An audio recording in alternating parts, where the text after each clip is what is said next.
Cuirla le linn COVID-19, fan dearfach agus eolach. Díreach mar a chomhairle in uirig, by scoil na dúnta feadh tamil. Tá feilm ón mbaile an éagsúil an bheilm ar scoil, agus b'fhéidir go mbeidh sé seo dúchlánacht do chuide agah.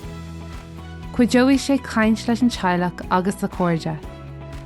Bíonn difríocht mhór nuair a roinimiid or smaointe nó rud atá chuir imníorann le daoine eile. Tuair chun cuimhne rudaí a d'oibrigh duite an uair dhearnach a dúnann na scoilne. B'fhéidir go n-éireoidh leis seo arís. Ná déon darmid go le lán nuach de bréige as scapa. Clíle fainn sí eolais an taobha. Cuimhnig nach mín gach rud a chluiseann tú ó chóirde nó ar lína fíor.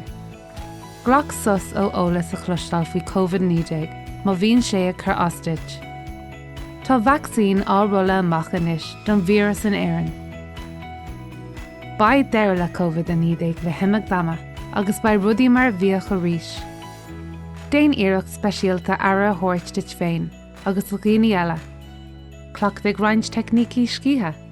Déan rud éige na heitníonn leat. Tá sé tábhachtach freisin a bheith ag fearr amach do dhaoine eile. Déan iirecht gan bheith ag léird go dúilteach faoi dhaoine. Má an daoine bhfuil aithne go dtarthú an vírus, ní arthú féin atá an lucht.